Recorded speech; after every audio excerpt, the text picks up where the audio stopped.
It's your boy Diz Does. You already know where to tune in, man. I'm over here fucking with my guy Loud Talk TV. Let's get it.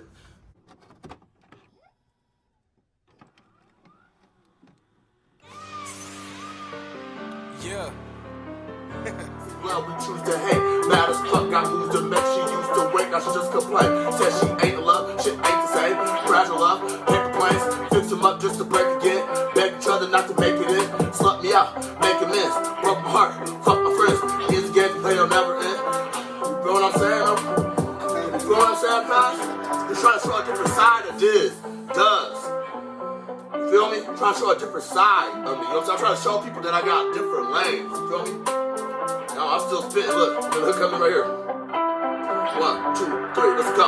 No, let me talk.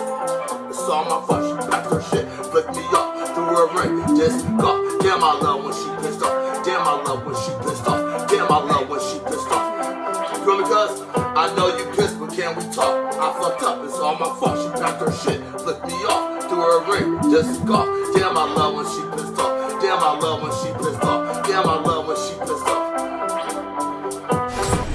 That's the thing. Regardless if I blow or not right now, regardless if I get a deal, ink a deal right this second or not, it really doesn't matter because the whole thing is I just got to keep going. You know, I got to keep moving.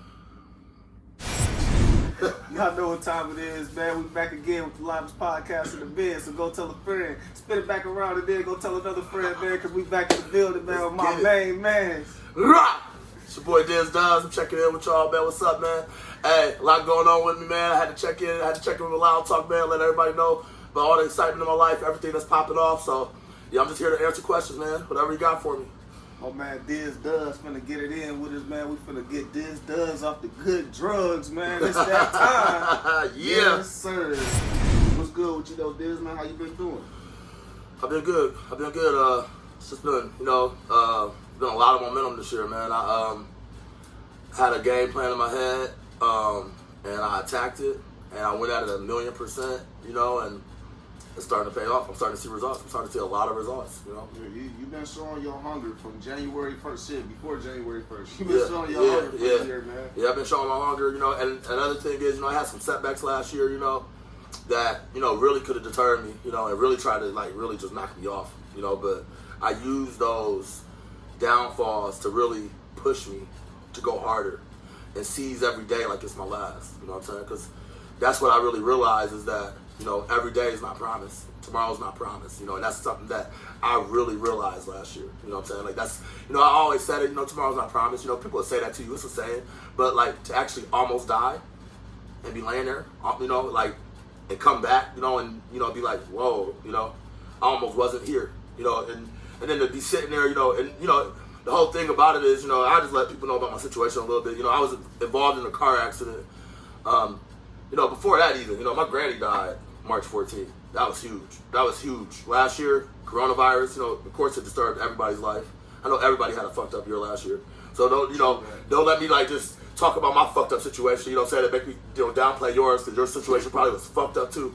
You know what I'm saying? So, Before we get into all that, let's start from the beginning. Right. Because it's a lot of people that's still fresh to you. I mean, right. There's a lot of people that don't even know who the fuck I am. They don't know who you are. So let's get into the origin story of you, man. Let's let them know who you are, where you come from, how you get your name. Okay, so, my name is Diz Does. That name actually comes from a variation of my name.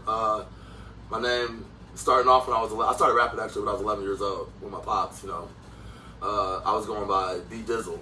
When I first started rapping my dad when I was 11 years old, actually. Who gave you that name? Him or I gave myself that name. I came up with that name myself, B Dizzle. I thought it just sounded cool. I was 11 years old. So, I started calling myself B Dizzle, and, everybody started calling me Diz for short, That's kind of like where I've been getting called Diz since I was pretty much 11 years old by my family members and close friends. Everybody's been calling me Diz. Everybody pretty much calls me that. So it's like a childhood name that kind of just stuck with you? Yeah. You just turned it into your right name? Yeah. And then, so basically, me and my dad, I started backing my dad up at shows when I was 11 years old. He's a positive rap artist, and he would perform at churches and stuff. And give your pops a shout out. What's his name? Yeah, EM3 Productions, Ursa Montgomery III, EM3. Yeah, he's most definitely a legend. He's a legend. He's a legend to me. He should be a legend to you too, because he most definitely put a lot into the game. And he most definitely positive energy out as a legend. Yeah. He most definitely tried his best to spread a positive message and, you know, change a lot of people's lives. And he did that. We got a lot of love. We got a lot of letters that we never told anybody about. You know, at-risk kids that would really change their life around, just based off of our music. And that's powerful. That's deep. We would tear up sometimes reading those letters, you know, because it would be like, damn, this kid was a complete fuck up in school, and then now he's on the honor roll. It make you feel good about what you actually out there. Right, we actually accomplishing stuff, right? You know, and that's, you know, I get into that later, you know, but you know, yeah. So I started rapping with my dad at 11, you know, backing him up, doing shows, and then I started going by the name Diz Gummery. Once I went to military school, I went to military school at 16 because I was horrible. I was just gonna say, now was that because you was bad? Yeah, I was bad as hell, man. I got suspended from school like over 50 times my sophomore year. I remember, you know, you're supposed to have 40 credits to graduate. I was into almost the end of my sophomore year. I had like a half a credit. Oh, so you was on some badass stuff. I like literally like went to school to like fuck around and like not. Just fuck around. Yeah, I never cared about school. I never was like, you know, I never was interested in school because it was too. For me, it wasn't the way for me to learn. You know, I really wish that schools, you know, on another subject, I really wish schools would teach different kids differently, you know, because that's not the way I learn. Right. I can't sit at a desk and listen to somebody lecture me. I need to be I'm a hands-on learner. Exactly. There's a lot of us that's like that. Exactly. In different aspects of life, you just need a hands-on learning experience in it for you to fully get what's going on. Exactly. You know, understand that. Yeah, and so that, you know, that's something that I had trouble with focusing in school. You know, so I couldn't really focus in class. So I was a badass. You know, that's what kids do. So you were in military school. How old are you? I was 16 when I went to military school. Yeah, I went to military school when I was 16 because I was bad as hell. And my dad actually sent me. My dad and my stepmom. And I hated them for it when they sent me. I was like, fuck, man, you know. But I couldn't thank them enough now. You know, that those skills that they gave me, those life coping skills, the discipline that I got from that, it instilled in me. Changed my life, you know. It made me the man I am today for sure. That's good. So you can say that you came out of the military school a changed man, or? Yeah, most definitely. Oh yeah, or most was you definitely. still on your old ways when you got home? I still was on my old ways when I got back home, kind of, but I was most definitely more mature about it, you know. Now, as in military school, what was all going on there? Like, explain military school to us. Like, a lot of us has never been to military school. We don't know anything about it. So, like, what were some of the things that was going on? Is it like jail? Is it like private school? Like, what is it like? So it's like basically military boot camp. So I can tell you about my first day. It's just crazy. So I was literally dropped off at a parking lot outside of a military base, and this big green van pulled up and told us all to get in the back. It was like the staff sergeant. And he starts driving us into the military base. We drive through the gates of the military base. We're driving this long, woodsy path into the military base. So I'm like, it's so kind of confusing. All of a sudden, the van stops. This guy turns around and starts screaming at us, "Get out of my van! 10, 9, 8, 7, starts counting down. I'm like, whoa. So we're all just flooding out this van. All of us, and as we're running out the van, there's like 10 other drill sergeants right there. And they all tell us to get in line, get in line, get in line. And they're just all jumping all over us like bulldogs. Oh yeah, you think you're just think you're a pretty boy, don't you, huh? Think you're a pretty good boy, oh yeah, we're gonna fix that. We're gonna knock that smirk right off your face, boy, oh yeah. Making people just drop down, do push-ups right there. I mean, it was crazy. It was just so intense. And then they made us get in line. We had to get in line, take a P test, walk through the P test line. They gave us our clothes, walked through that line, went into the haircut line, had to go in the haircut line. They buzzed on all I had a fresh ass cut too, but I was shitty, boy. That was one of the best haircuts I ever had in my life. I never forget it, bro. It was one of the best haircuts I ever had in my life, man. I walked into that haircut, man, they shaved me bald, man. I was like, no, my freaking face. I was bald headed as hell, so everybody was bald headed as hell. We all had white t-shirts on and jeans. And then, then they took us around to our barracks. We had a bag full of shit. And they made us, go in there. They assigned us bunks. And from that point, man, I was basically like in military boot camp. I mean, if you ever been in the military and you went to boot camp, that's basically what I was doing for freaking 6 months. I was in military boot camp. I was at some old World War II barracks at Fort Custer up in Battle Creek, Michigan. NYCA, Michigan Youth Challenge Academy. Shout out to y'all for changing my life. Psycho 15, woo woo. Let's get it, boys. Second platoon. You already know what it is, dog. Hey, by the way, my boy Mark White, actually was locked up in there with, not locked up, but he was in that program with me. And he's actually established. He's being established right now. He go by Big Squad Mark. He's with he under Sada Baby. You know what I'm saying? So he on the road with Sada Baby. He doing his thing. He getting his name popping. Shout out to you, Big Squad Mark. You my boy forever. You know what I'm saying? I also got a boy from military school named Gillian, Mark Gillian. He's out of Lansing, Michigan. He actually won Artist of the Year there a couple times. And he's a pretty big freestyle rapper there. Yeah, he's actually pretty cold. He be going to like different shows and stuff. He be doing his thing. Shout out to Gillian. Shout out to you, my guy. Keep pushing. Keep doing that. Keep hitting the road. Keep doing your shows, bro. Shout out to you, my guy. But yeah, you know what I'm saying? Yeah, so yeah, it's a lot of guys from military school that I see just doing their thing now, and it's awesome. You know what I'm saying? It's pretty awesome. You know, and I still got the connections with those guys. I still got those relationships. I was getting ready to ask you that. So, like, are you still in touch with those? Yeah, I'm still in touch with all those guys. You know what I'm saying? Like, with everything happening in my life right now, I most definitely reached out to Mark and asked him advice, you know, on the situation, you know, and, you know, he most definitely reached back out to me and told me some things, and I appreciate that, you know, and Gillian as well. You know, he's been around. He's been on the road a lot. He was able to tell me some things to watch out for, and, you know, so I most definitely got some guys out here looking out for me. Now, in military school, were you all rapping together? Like, you all formed like? Yeah, most definitely. Most definitely. So most of these cats that I was in military school with from inner city Detroit, from the east side of Detroit. So all these cats were like rappers anyway. These all were like aspiring rappers anyway. We were all 15, 16. So my guy Crooks actually is my guy Mark's cousin. Shout out Crooks. He was a beatboxer. He was cold. He had these big old lips. Y'all got a dude in the door making beats. He beatboxed with his mouth. He doing it all with his mouth, dude. Crazy beats. And then me and Mark White would just feed off of each other's energy. And then we had a couple other guys. Crumb would come in. You know, my guy James would come in and try to spit some bars. But, you know, me and Mark most definitely we built a really good relationship rapping with each other. And I wrote a lot of raps in military school. I had a binder like this thick full of just raps. Damn, you still got it? My mom actually threw it away when I got out of military school. It really broke my heart. Yeah, I was like, Mom, you don't know how important that was. But you know what? It had to get thrown away because that was just practice for me. And that's honestly part of the reason why I'm such a good writer today. Because I had to do a lot of writing in military school. It was a lot of isolation. I didn't really write people back home a lot. You know what I'm saying? So I just wrote bars. So you just wrote bars. Okay then. So coming out of military school, what was like one of your first steps? Like, what did you do then? When I got out of military school, I went to Ivy Tech Community College right out of military school because I had graduated from military school at 16 with my GED. So I was 16 years old going to Ivy Tech. I took some classes there for about 6-7 months. And then I ended up stopping going to school there because I had to get a job because I wanted money. You know what I'm saying? I was like, I need money. I can't just be going to school. And so I got a job working at South Bend Tribune. That was my first job when I turned 18. I started working at the South Bend Tribune, being a hopper loader. I'll never forget that job. It sucked, but yeah. And that's pretty much what I did. That was my first job out of there. And then after that, you know what I'm saying? I just kind of just floated around, you know, just kind of just live life, you know. But then my dad, you know, so none of this stuff happens by coincidence, right? You know, of course,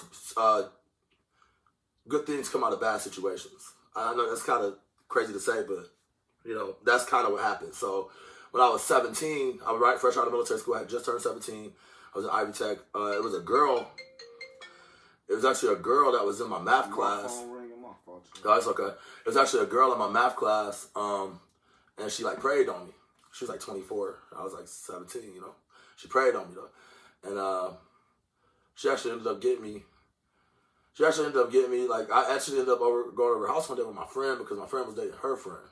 So it's kind of weird. I was I remember this chick from my math class. Anyways, she ended up giving me a drink or something, and most definitely had a bunch of Klonopin in it or something, and I ended up overdosing. I ended up passing out.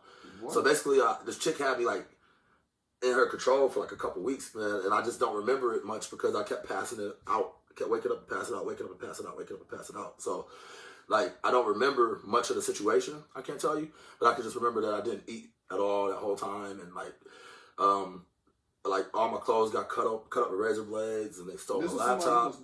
Dealing with? No, I didn't even know the chick like that. And so it was basically I got kidnapped and taken advantage of and stuff, and I don't remember much of it because I was she had me overdosed on these pills, so I kept passing out. I would wake up and I'd be kind of out of it, and then I would pass out again.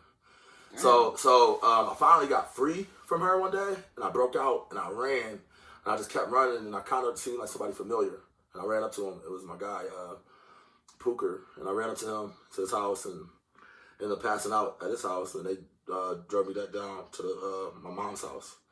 And he took me to my mom's house, and then that's when everything flared up. My mom seen me, she started crying because I looked all sick, and and then from that point, for some reason in my head, because of the medicine, I started just being suicidal. So I like ran out the house and I'm trying to run in front of cars. I'm trying to kill myself. And so my mom calls the police. You know, the police was chasing me. The police comes and gets me. They tackle me. They get me or whatever. And they take me to the Madison Center. And so I was locked up in the Madison Center on the top floor for like a few weeks, actually on an acute floor, because I had to get detoxed off the medication. Right. And even the whole time I was in Madison Center, I can't even remember that because the whole time I was there, like I would literally be like in the day room with all the kids hanging out, and then I'd just pass out. And then I'll wake up in my room. And then I'll be like in the cafeteria eating lunch with all the kids, and then I'll pass out. And then I'll wake up in my room. Or I'll be like downstairs playing basketball with the kids, and I'll be like on the sideline or something just chilling, and I'll pass out. And then I'll wake up in my room. So I kept every time was the staff taking you to your room? Were they taking you to get medical treatment? Yeah, I think they were taking me to the room and like laying me down and make sure I was okay. Yeah, because I think it was like something with the medication that she had me on. It kept making me pass out, and like I couldn't stay conscious, long. But then I got off of it. I finally got out my system because it was time released. I think the medication was, and she had gave me so many of them that you see what I'm saying. It just played out for like 2 weeks. I had to wait for it. They just had to let it play out because it was already in my system. You know what I'm saying? Right. There's some weird stuff like that. So, I'm just happy that like I came back from that. And I just remember when I was getting admitted to the Madison Center. I don't really remember it, but my father always tells me the story that I was in the Madison Center getting admitted, and the psychiatrist there, his name is Dr. Z. Mm-hmm. He asked me, he was like, what do you want? What do you want to be when you get older or something? And I just told him I want to be a rapper. And I was completely out of my mind. And my dad... But you knew that much, though. I knew I wanted to be a rapper. I told him I just want to be a rapper, Dad. I just want to be a rapper. And my dad told me that he got chills. He broke down in tears. And he said he went out in the parking lot and he cried for like 3 hours straight. Because that's how touching that was to him, that moment. And so that moment is what created EM3 Productions. Yeah. Because of all of that happening. My dad was like, okay, well, I want to get serious with this rap shit because I want to help my son blow up. And I know that's what my dad was doing. My dad knew I had a talent from that point. My dad knew that I really wanted that. Because he said because for somebody to be out of their mind as much as you were, and for you to say that, that meant something. And I knew that it was your destiny. So that's kind of like why we did EM3. That's why we started EM3 Productions. And that story really comes from that deep, that dark place. And I just want to let people know that like, no matter what you go through in life, you know what I'm saying? Like, don't let that make you, what I'm saying? Because honestly, you can bounce back from anything. You can bounce back from those situations. You can become somebody totally different. You can reinvent yourself. Don't let what you used to be make who you are in the future. I'm just, and that's real shit. That's coming from Diz Does. Like, honestly, Man, hey, that right there, bro, is some of the realest shit ever been spoke on this platform ever. Like, bro, like, I feel so bad for like what you had to go through, but I'm proud of where you at now. You see what I'm saying? It made me into what I am. I've been through so much to get here today.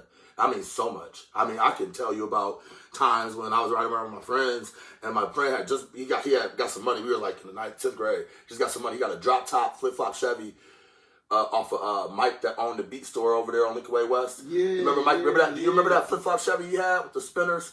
The 26s? Do you remember with the gold grill? Yeah. Okay, my boy Alex Denton bought that. Okay? I remember that. My boy bought that car from him because he got some money from a settlement from getting hurt at school and gym. So the school had to pay him like 20 bands, so he bought that whip off of Mike. First thing he did. Damn. Right. Hey, the whip was raw. It had hydraulics on it, 24-inch spinners. It was all flip-flop. It was a Chevy. You know what I'm saying? Damn. We were riding around that motherfucker, thought we was the shit because we was only like 16, 17, right? Man. We went to 20. Remember when 20 used to be popping on Killing? We went out there one night trying to show off. All right, so we was heading up to Elkhart to go pick up his boy in that motherfucker.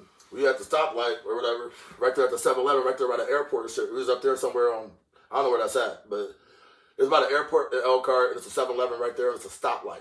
We're right there at the stoplight. A black fucking Jeep pulls up behind us. I'll never forget this shit. All the doors pop open in the back of the Jeep. One dude hits the side of the car with a fucking like chain. Other dude hits the side of the car with a bat. Another dude comes up to the front window and puts a gun in the window at my dude's head. It's like, everybody get out the fucking car.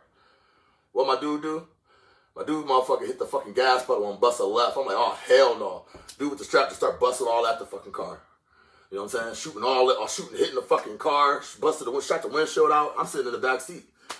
I mean, that situation right there alone, like, I'm like, man, dude, I'm just thankful to be alive after some shit like that. You know what I'm saying? That could have been my head. You feel me? True. You know what I'm saying? And that's just a little situation. Not that even a happens. headshot. Right. It could have been a body shot, that anything. It could have went to the vital, yeah, because I know my boy Will, right?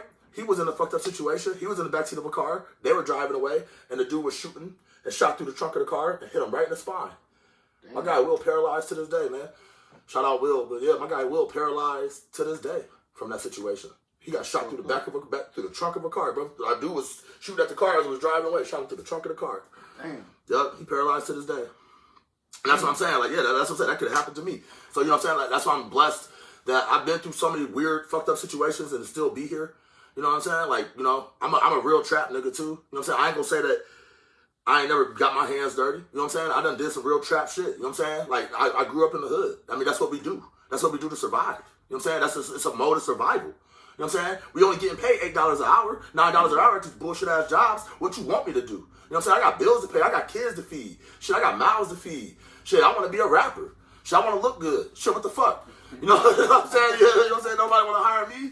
You know what I'm saying? I ain't got no felonies or nothing. And, you know, I've always dealt with discrimination, you know, and that's something that I've always dealt with, and I always know, and I know it's real, and I want to change that, you know? I want to change that. So. We're gonna because I know you said earlier before we even got the recording that it was a unique way that you wanted to do with your music. Right. That you wanted to like kind of change the whole discrimination and how do people look on other people and the outlook we give other people and stuff right. like that. You're trying to bring people together with your music. Right. So let's talk about your music, man. Like, can you explain this new genre of music that you're creating right now? So basically, what I'm trying to do here is create a whole new sound. So you even got a name for it and everything. Right, yeah. You know, I'm creating this rock rap sound, you know, this trap rock rap sound, you know, however you want to say it, trap rock rap, trap rock rap, you know, I call it rock rap because you haven't token the name yet? Yeah, you know, I ain't token the name completely, but you know, it's trap rock, you know, it's rap rock, trap music, you know what I'm saying? Because honestly, that's what I am. I'm a trap rapper, but I do rock rap music, you know what I'm saying? My beats have a heavy bass line, they're melodic, you know, I like keys, I like pianos, I like strings, I like all that in my music, you know, and I just love, like, you know, I have a heavy Led Zeppelin influence that people don't know about, AC/DC. I listen to all those bands, man. I listen to all the old school classic rock, Kiss. I like all that music. I love that music. Damn, you know, and so you one of the first people that ever told me, like, a rock band influenced your yeah, you know, so I tell you, like, my influence, like Led Zeppelin, AC/DC, Gucci Mane, 50 Cent, Ja Rule. You know what I'm saying? I can really tell you that these people really influenced my rap style today. It made me made my sound the way it is today. My voice is unique. I can't help that. But it helps because it helps with the rock sound that I'm trying to present because it gives me that raspy aggressiveness that I'm trying to display on the tracks. And then, you know, the rah ends up being my signature because that's my signature, you know, that's my signature ad-lib. Right. You know, rah! Like, people want to hear that on the track. You know, you hear the rah on the track, you know, Diz Does on the track, you know, and that's pretty much what became my signature. So, yeah, Diz Does, I mean, just by itself is a brand. I want to turn it into a whole brand, all gas, no brakes, merchandise. You know what I'm saying? I'm trying to go hard this year with everything I'm doing, D2 merchandise. I'm trying to, you know, promote multiple projects. You know, I got D2, Disloyal. I wanted to do something different for the first time that's never been done and kind of try to put out 2 projects at the same time. But I know that's a lot of material, a lot of content. But at the same time, I'm a fresh artist and I have a lot to say. And I feel like if I was to drop 2 projects at the same time at some point, you know what I'm saying? This is my plan right now. I'm unsigned. This is my plan as an independent artist. You know what I'm saying? Plans might change when I get signed. You know what I'm saying? But me as an independent artist, I plan on going hard as fuck. You know what I'm saying? So that's the question that I have that I kind of ask people. When you got so much music and you put it out like you said, you want to do 2 projects at one time, do you feel like that's oversaturated? Yeah, is that oversaturated? I don't think so because I'm a new sound. So I feel like people want to hear a good amount of it to understand exactly what the fuck I'm on. You know what I'm saying? I don't want to give. I can't just give people 1-2 tracks or just one project and expect them to understand that I'm more unique than just one project. You know what I'm saying? D2 is most definitely hardcore trap rock. You know, it's a hardcore trap, mostly heavy trap. You know, album. You know what I'm saying? I'm talking about a lot of trap shit on there. know what I'm saying? But I do got some pop-out singles on there, too, that I want to catch people's ears with, you know what I'm saying? But, like, just pay attention to the past tense. That's like the breakout single for D2. I mean, that's a trap-ass song. I mean, you want to put that in your car, bang that while you out trapping. You know what I'm saying? You want to bang that while you out, you know what I'm saying, get into that bag. You feel me? That's that type of music that I wanted to create, that energy that I wanted to make on that track. You know what I'm saying? But that, at the same time, Disloyal, you know, that's why I'm talking about this other project, Disloyal, you know, it comes from, I can tell you that I got inspired by this project because right before I met my wife, I was single for the first time on Valentine's Day in my whole entire life. And that was the first Valentine's Day I was ever single on Valentine's Day in my whole life. And I just felt so lonely and cold and just angry. And that's what created Disloyal. That pain I felt being alone on Valentine's Day. Because not only was it Valentine's Day, but my birthday is actually 2 days after that. So I had to bounce back from being heartbroken on Valentine's Day to try to have a good time on my birthday. You feel me? But then you can't really have a good time on your birthday if it's without your girl. You know what I'm saying? So I was really in a weird place in 2016 on my birthday. And then I met my wife March 13th, 2016 at 10:47 p.m. maybe. You remember that like the birth of a baby, bro. I never forget it, man. It's one of the best days of my life, man. One of the best moments of my life. Her walking into my life was most definitely universal. Some type of universal energy brought her to me because that most definitely was fate. And yeah, she's been the best thing that's ever happened to me. So how long you been married, man? I've been married since May 14th, 2019. Yeah, and it seemed like you happy. It seemed like you look at the look on your face, yo. You know what? It might. I'm trying to think. It was 2019. Yeah, it's 2019. Yeah. Oh man, don't get on. No, bro. I'm trying to think because 2020 was a fucked up year. 2020 got me, but I'm trying to forget about 2020. Honestly, yeah. So I'm trying to make sure. I'm like, yeah, 2020 did happen. 2020 was. Yeah, 2020 was a fucked up year. So yeah, most definitely 2 years. We're going on 2 years in May 14th.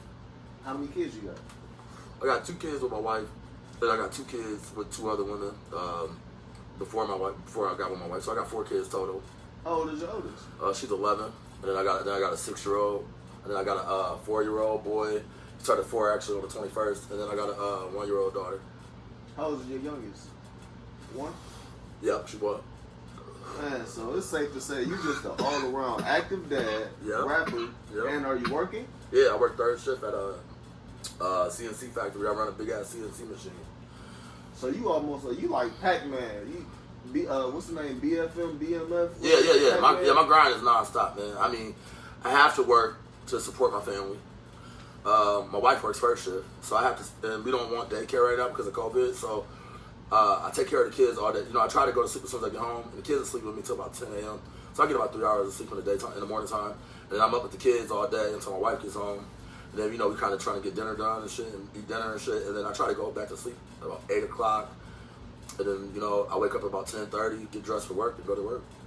And that's pretty much my daily day, and I work 6 days a week. Like, I'm supposed to be at work at 11 o'clock tonight, but I'm probably not going to go in. I mean, ever since the rap shit started taking off, it's kind of been hard for me to go to work and concentrate and focus. Well, that's what I was getting ready to ask you. I was going to say, well, how do you get in the studio and be able to actually put down tracks? So you got to be at work on so pretty much what I do is I try to book studio. I can only really get in the studio once a week, 2 hours a week. So I go in the studio every Tuesday or Thursday from like 8 to 10, or from like 7 to 9, from like 6 to 8, something like that. And so the fact that I'm able to create the content that I create in 2 hours a week should really make you guys nervous about what would happen if I ended up in a studio all fucking day out in LA with a super producer. That should make you really fucking nervous, because I'm gonna tell you right now, it's gonna be like nonstop hits. I mean, I could probably come with like six hits a day, you know, right now. My energy level is through the roof. I feel like an exploding star. I feel like this is my time. I feel like everybody around me knows this is my time. And I've been waiting on this for a long time. So what is it gonna take for you to say, all right, I'm done working, because this is my time, and I'm gonna just when a motherfucking bag touchdown. hey, I'm gonna tell you right now. Well, you know, also I've put a lot into this rap shit. Don't think that this all came to me for free. You know, if you really serious about this shit, invest in your shit, my nigga. Invest in yourself. If you believe in yourself, put your motherfucking self out there. If you really rapping and you really that cocky, you really think you got bars, my nigga, put that shit out there. Try to show the fucking world. What's the point of going to the studio and spending all that fucking money on studio time? Oh, what, you got your beat off? You probably got your beat off of YouTube, right? You downloaded that bitch off of YouTube and crossed it over. And I used to do that shit too, but that's not the way to do it. See what I'm saying? Because you do it like that, and then you go ahead and go to the studio and drop it. What if it is a hit? What if it does take off? Guess what? That beat maker about to come at your ass. You ain't got no contract over that beat. You ain't got no proof that you paid for that beat. And guess what? That's his track now. Yeah, that's all his money. That's all his motherfucking money. So be careful with that shit, especially if you're really serious about your shit. Because what I do is, I go to these beat makers. I email them. I DM them. I Gmail whatever. I talk to these beat makers. Like Young Land, you know what I'm saying? We're going to have a really good relationship. You see what I'm saying? 808 Donkey, that's my guy. You know what I'm saying? Like, he shoots me beat packs to my personal email every day. You know what I'm saying? He hits me up every morning, tells me, good morning, man. I wish you the best, man. I know you're going to be next up, bro. You know, da-da-da-da-da. You know what I'm saying? That type of motivation, that's the type of people you need in your circle. You need people like that believe in you and want to help you build your sound. You know, because I go to these beat makers, I tell them what I want. I tell them what sound I'm going for. I show them my tracks. I tell them what I want. And you know what they do? They send me beat packs of beats, like 6 beats at a time of my sound. Like trying to impress me, trying to get me to buy them. See what I'm saying? That's what a beat maker would, that's what a serious beat maker will do.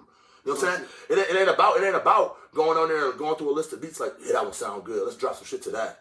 Fuck that. So you just all out serious with your shit. You getting down to the nitty gritty. You going straight to the beat maker, straight to the producers. So what is it looking like with you, a team? You got you a team that you putting together here? So, pretty much, it's all falling into place, really. I don't have management yet, and that's scary. That's really scary because I'm getting really big really fast. I know I'm getting really big really fast. And I know I'm going to end up with a deal soon. And not having a manager, having me out here, I pretty much feel like I'm out here naked as fuck. You know, and nobody wants to manage me. It's weird. Like, nobody wants to even, like, I've hit up managers. Nobody's trying to manage me. Why would they not want to work with you? Is it something with you? Is it like, honestly, what's your thoughts? What I think there's something going on out in LA that I don't know about. I'm not going to speak on it too much because, this is the industry. But there's most definitely chatter about me. I've been in front of two A&Rs in the past week. That doesn't happen to the normal artists, the normal independent artists. I know artists try to get heard, but for me to have that opportunity twice in 1 week, man, that's the universe telling me that it's my time. It's time for me to really go, and I'm ready. I am so ready for this opportunity. I'm so ready to take this to the next level and be exactly what the people expect from me. I want to show you that I'm capable of being that #1 hit maker at the top of the charts. You know what I'm saying? I want to show you that it don't matter where you from. It don't matter what you know. It don't matter what you do right now. You know what I'm saying? That you can be whatever you want to be. You know what I'm saying? Your dreams can come true if you chase them. You just got to chase them. You got to want them. You got to be hungry. Hop, I was in the thing with him, and he commented, and I said, I'm hungry. And Hop said, everybody hungry. You know what I'm saying? And explain to the people who Hop is. Hop is an A&R at Interscope Records. He's an A&R for Interscope Records. And, he commented back to me, he said, everybody hungry. But I'll check you out. Okay, that was before you heard my song. then she played past tense for him. And, before that, she did announce that I did get a feature with Trippie and Tory Lanez. But she did announce that on that video. She did say that. You know what I'm saying? She did say that on that video. I think I do remember because I was tuned in. She did say that. You know what I'm saying? So I don't want people to freak out and everything. But, that is under wraps. We're not going to speak on that at all. That deal is still getting situated. And I ain't got, ain't nothing happened with that yet. You see what I'm saying? I will tell you this much, though. They do have my vocals. They do have my voice. They do have my feature. They do have my vocals. It's just, that's not it for a feature, though. You see what I'm saying? All because they have my voice, all because they took my my feature, all because they took my verse, doesn't mean they're going to use it. It doesn't mean that it's going to get cleared. It doesn't mean that the track is actually even going to happen. The Baby actually had a track with Tory Lanez before he blew up. and it never got cleared. So that track doesn't exist. You understand what I'm saying? There's a lot of music out here. You know, that's what people got to understand about the industry. There's a lot of hot music that, I mean, it should be out here, right? But it doesn't get cleared for whatever purposes. You see what I'm saying? And me being a new artist and me not really having a name and being established, and those two big hit makers being on the track, and me getting the opportunity to be on the feature with them, that's awesome and everything. But you know, the likelihood of my vocals being on that track is probably like, I just honestly, I just believe it when I see it, honestly. And you should too, because honestly, I'm not gonna guarantee it, and I don't want you to fucking be like, hell yeah, we gotta do for South Bill, the triple tour, you triple hell, motherfucker, yeah, because that's not a guaranteed thing. And I just want to let people know that that's how the industry works. You know, nothing's guaranteed until it's guaranteed. You feel what I'm saying? And also, I haven't seen any paperwork about that. You know what I'm saying? So I'm still waiting on results. You know what I'm saying? From everything. But I most definitely snapped my ass off on that bitch though, and I probably did go harder than every nigga in the industry, so, you know what I'm saying? I deserve to be on the motherfucker. I know that much, so, shit. I say that much, and I'm saying that humbly, though. You know what I'm saying? But I know I snapped the fuck off on that bitch. I know what I am. I know what talent I have. I know I'm a fucking heavyweight. You know, I know I'm going to come in the game as a fucking heavyweight. I'm not coming in on no bullshit. I'm coming in as a heavyweight. I'm coming in attacking that shit like Lil Baby, like the baby. I'm trying to come in the game and attack that shit like no other. You know, I'm trying to show you something. I'm about to show the world something. I'm about to be a force. You know what I'm saying? I want to go on a world tour. You know what I'm saying? I'm ready for that. I'm ready for that fan base. I'm ready for that. I'm ready for all of that. I'm ready to absorb all of that shit and do this shit to the maximum. You know what I'm saying? And you can tell, I'm not capping. I'm not saying this shit. I'm not sitting here talking to you and capping and like acting like, you know what I'm saying, I'm something that I'm not. You know what I'm saying? I worked my ass off my whole life for this moment. You know what I'm saying? Like, that's what it is. You know, I worked my whole life for this moment. You know what I'm saying? And it's this moment. This is the fucking moment. Now, speaking of moments, like, with paperwork not being involved with the things that you got going on right now, you don't have management going on, a lot of stuff can be risky. Right. But let's talk about deals. Now, what type of deal are you looking for, actually? Because, you know, it's different various of deals. Like, they got 360 deals. Yeah, 360s. I'm looking for distribution. I'm looking for a long-term, 10-year. I'm looking for a lock-in deal. I'm looking for a 10-year, however many hours you want me to come with, deal. I'm trying to be that. I'm trying to be the next Post Malone. I'm trying to be the next Bruno Mars. I'm trying to be the next big name. This deserves to be the next big name. I mean, it deserves it. It's a craft. It's more than just music. You know, I want to unite the nation again. I want to help unite the nation. You know, and that's part of my message. You know, that's part of my whole message. I want to unite people. You know, I hate division. That's one thing I hate. That's the one thing I hate the most is division. So that's the message that you'll be pushing? That's the message that I'll be most definitely pushing. You know, and it might not be through my lyrics, but it most definitely be through my visuals. Like, so what's some things in your visuals that you plan on doing to push that message? You know, like I want to have like major celebrities, you know, involved with me. You know, we all might be probably black, of course, or whatever. You know, chains on, chilling. You know, right? That type of image. But I also want to have like punk rock skaters around me. You know, I want to have that type of, you know, emo kids. You know what I'm saying? Whatever you are. You know what I'm saying? You know, cross-gender. You know what I'm saying? I don't have nothing against transgender people. I have nothing against anybody.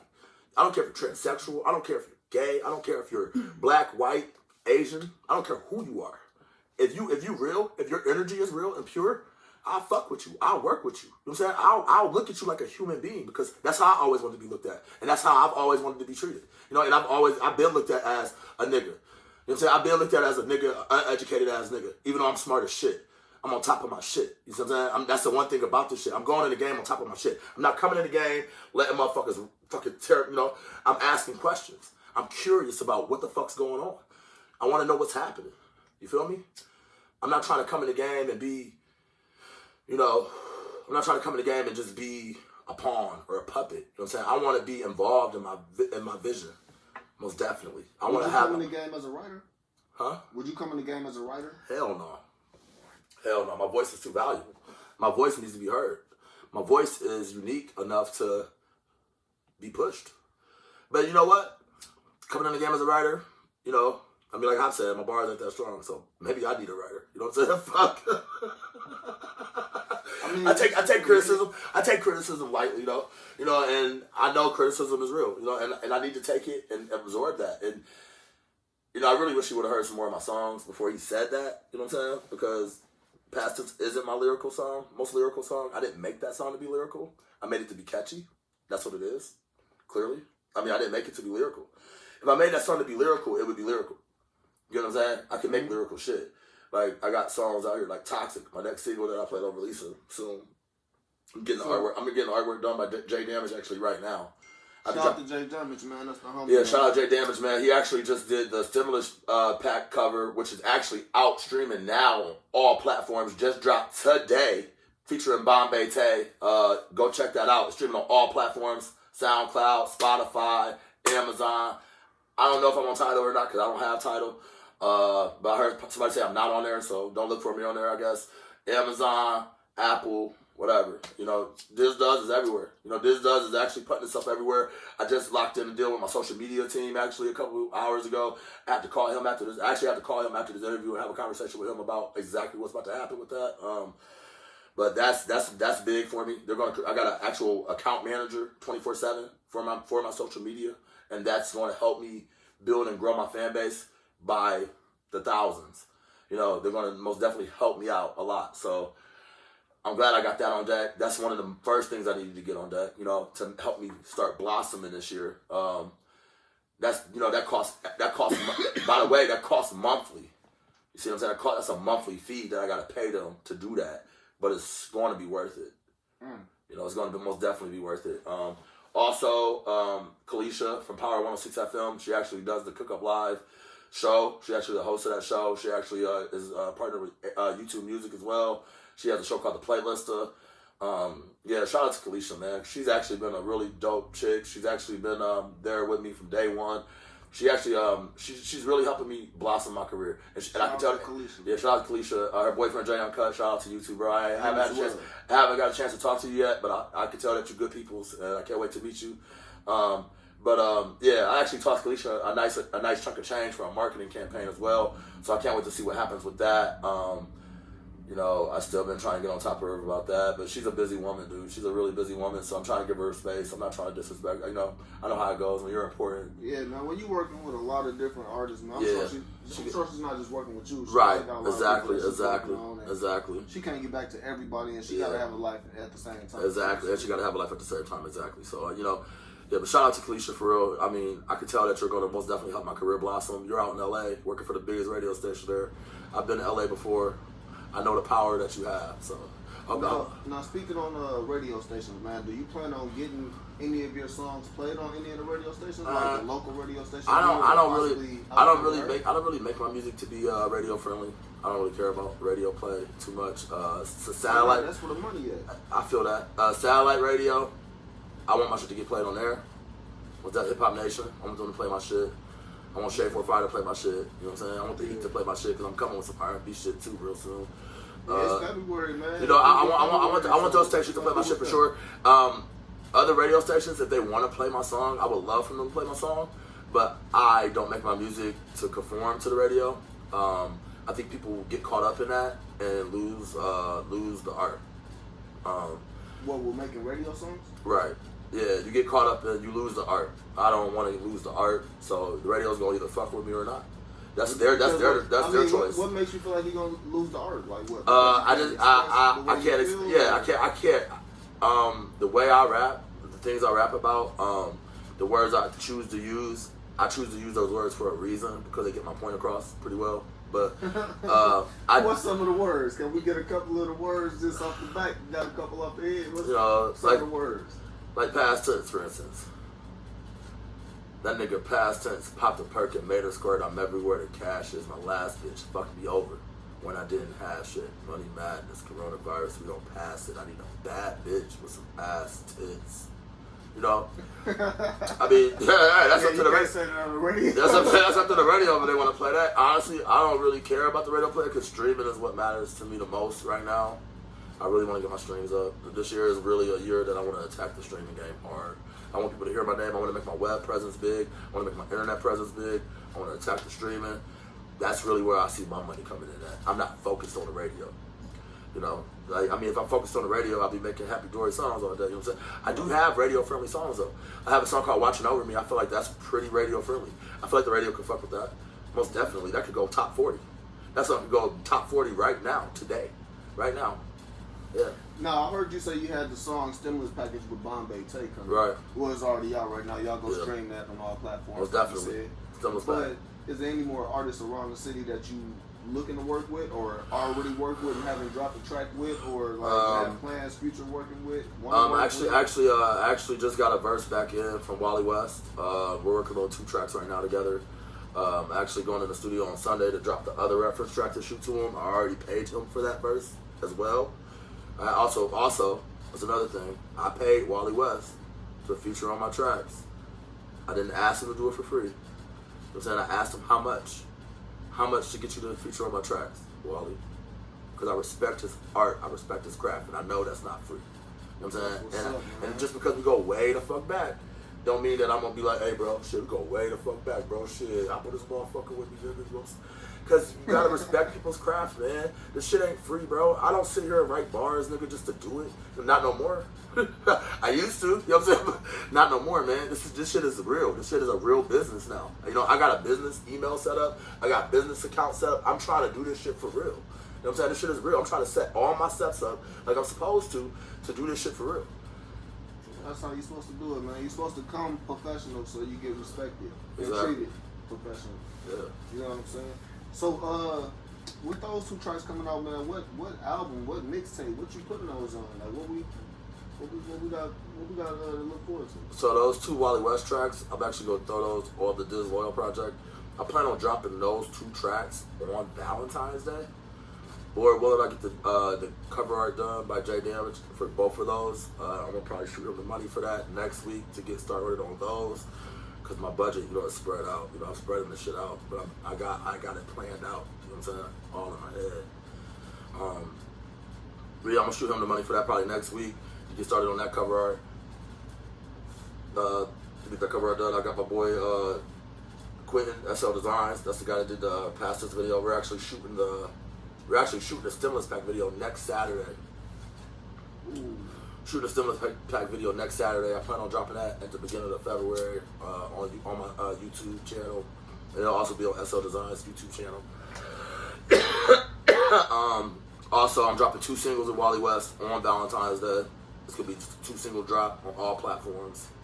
And then we're going to also shoot, I'm going to try to get the video shot for both of those singles in February sometime. And try to have those out by March for the people. And yeah, man, because I know. And then also, for D2, by the way, because that's Disloyal. Those 2 tracks are going to be on Disloyal. I'm dropping, like I told you, I'm dropping 2 projects at once here. But I want to show you how this content can come. How it can come nonstop. That's what I'm trying to show you. That's what I'm trying to show the game, that I'm hungry for this shit and that I deserve it. That's why I'm doing this. You got to understand that. That's why this is happening like this. But listen, Toxic. That's the next single for D2. Plan on dropping that late February, maybe beginning of March. Shooting a video for that as well in Chicago. I got to put a nice budget on that video, so we're gonna shoot that in Chicago. It's gonna be a really nice video. Got a foreign rental. You know, I want to make. What kind of foreign you jumping in, man? Yeah, Can we right. know that? Yeah, right now, what I got from the pictures is a black Maserati drop top with like blood red interior. It look crazy. It's actually, it looks like damn near like my dream car. Fuck. My actual real dream car though is a fucking blacked out Escalade, black on black on black on black. You want the big boy though, big stretchy motherfucker. The big motherfucking Suburban looking one though. You know what I'm saying? The ESV buddy. Yeah, 2021. You know what I'm saying? I need that 2021 technology in that bitch Man, too. you seen the ones that they got now with the whole dashboard is like the Yeah, that's what I'm talking about. That 2021 buddy. I want that motherfucker. Yeah. the whole dashboard. So yes, is yeah. fucking the city that you in. That's what I want. Yeah, that's what I want for sure. Man. But yeah, man. So yeah, I'm excited about that. Project's coming. And I'm hungry, man. I'm really fucking hungry. I mean, I can just tell you I'm different now. You know, almost dying last year, my granny passing away.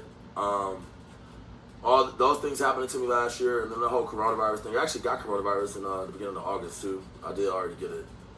Yeah. I did catch it. Yeah, I did get it already. I was positive, and I had to quarantine for 14 days, all that bullshit. But I didn't have bad symptoms. I just couldn't taste or smell, and it was driving me fucking crazy. Dude, that is like the most psychological fuck shit ever, dog. Not being able to taste or smell. Like you like literally eat something and like you're like, what the fuck? You gotta like eat shit with hot sauce or like lemons. You gotta eat something. You gotta put a bunch of hot sauce on it or something just so you can taste something. Damn. You can't taste shit. Can't smell nothing. Damn. It's weird. Any of y'all ever had to do the whole thing, the quarantining, and you ever had coronavirus and you can relate? I can most definitely relate to that shit. Drop That something shit's in the up. comments, man. Yeah, hey, I was putting shit ton of hot sauce on my shit, my guy. Hey, tons of hot sauce on my shit. But, you know, at the end of the day, I know that I'm a normal nigga. You know, and at the end of the day, I want people to know that. You know, you can always jump in my DM or my inbox and talk to me, you know. So that means you open to work with any artist that hasn't even reached out to you yet, that possibly see this and be like, I want to work with Diz Does? Most definitely. And from my city, you know what I'm saying? You from my fucking city, you know what I'm saying? I'm not charging for features right now from here. You know what I'm saying? I ain't out of here yet. But it's the thing that, you know, it's the energy thing at the same time. Like, if I feel a bad energy, I'm not going to slide through. You know what I'm saying? And that's how it is right now, you know what I'm saying? Because at the same time, you know, I'm dealing with a lot of love. But with that comes, like, the most intense hate. And I don't want, you know, I'm trying to avoid that because I got to protect my element. I got to protect my energy, you know. 2021, my biggest motto, energy, timing. Everything's about energy and everything's about timing. Energy ain't right, I'm not fucking with it. The time is not right, I'm not fucking with it. That's just how it's got to be because that's going to throw me off. You know what I'm saying? I got to stay in my element. I got to stay in my motherfucking zone. I'm hungry. I'm ready to attack this year like no other. I'm trying to drop the hottest shit ever. It's going to be to the point where if I'm not signed right now, I'm going to be signed next month, or I'm going to be signed in March, or I'm going to be signed in April, or I'm going to be signed in May, or I'm going to be signed in June, because I'm not going to stop. This shit ain't going to stop. You think that past this was just it? You think that's the thing. I'm not that type of nigga. I'm not going to just drop one hit and be like, oh yeah, that's it from Diz Does. That's all you're going to get from me. That's not me. You know what I'm saying? I'm gonna keep coming at these niggas' heads. I'm going to keep coming until I get what I want. That motherfucking top spot. You feel me? I'm going for that top spot. I'm trying to win Grammys. I'm trying to drop platinum fucking hits. Feel me? Non-stop. I'm trying to create a whole new lane. That's what I'm trying to do here. You know what I'm saying? This is real. This is real what I'm trying to do here. It's a real message. This is real, man. This is real. I mean, go listen to my music. SoundCloud.com/DizDoes. Go check my shit out right now. Listen to my shit. You know, tell me what you think. Tell me if it sounds different to you. Tell me who I sound like. Tell me if I sound like the next nigga. Or tell me if I sound like anybody. You know what I'm saying? Because I'm not trying to sound like anybody. I sound like me. And that's what's important here. Originality. That's the number one thing to me. That's always been the number one thing to me. Always stay true to myself. No matter what's popping, no matter what's happening around me. You know, I'm always stay true to who I am and what my style is and who Diz Does is. I can never switch up. I can never be something that I'm not. You know what I'm saying? I have to be who I am because that's what the world needs to hear. That's what the world is going to want to see is Diz Does, me, that. You feel me? I feel you on that, man. But hey, though, I ain't gonna lie, man. We've been having this session. It's been good having this session with you.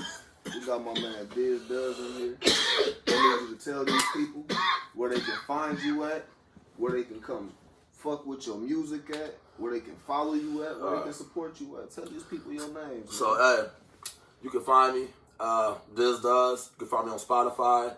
You can find me on Amazon, Apple, whatever streaming service you fuck with. Diz Does, D-I-Z, space, D-O-E-S. Does is spelled D-O-E-S. I spelled it the correct way. I know people was trying to say, why didn't you spell it D-U-Z?